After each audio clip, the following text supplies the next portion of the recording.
नांदेड कृषी उत्पन्न बाजार समितीचा हळदीचा लिलाव संतप्त शेतकऱ्यांनी बंद पाडला।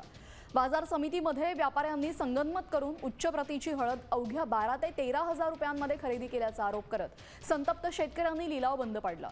दर 24 हजारांच्या आसपास असताना कमी भाव दिल्याने शेतकरी आक्रमक झाले आणि त्यांनी सभापतींच्या दालनामध्ये जाऊन त्यांना धारेवर धरले। नांदेडमध्ये हळदीचा लिलाव बंद पाडलाय शेतकऱ्यांनी।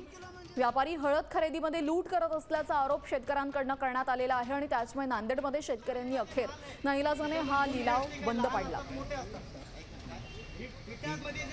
त्यानंतर त्यांनी सभापतींच्या दालनात जाऊन सभापतींनाही धारेवर धरले। काही मोठी गाडी असती पण भीक टाकून जर केलं ते काय करतात, निवडून घेतात खालची मग त्या फुकट भाव ते मुद्दा आहे।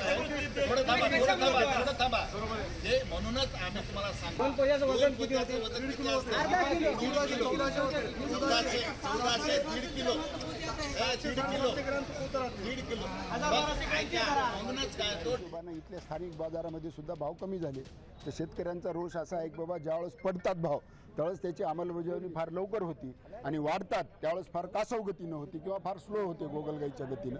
त्याच्यामुळे याच्यात काय करता येईल, याच्यामध्ये आमच्या हिशोबानं तर एकच फार महत्त्वाची गोष्ट आहे की हळदीला केंद्र सरकारनं आणि राज्य सरकारनं थोडंसं लक्ष देऊन याच्यामध्ये हळदीला जर आमचा हमी भाव दिला तर त्या हिशोबानं आपल्याला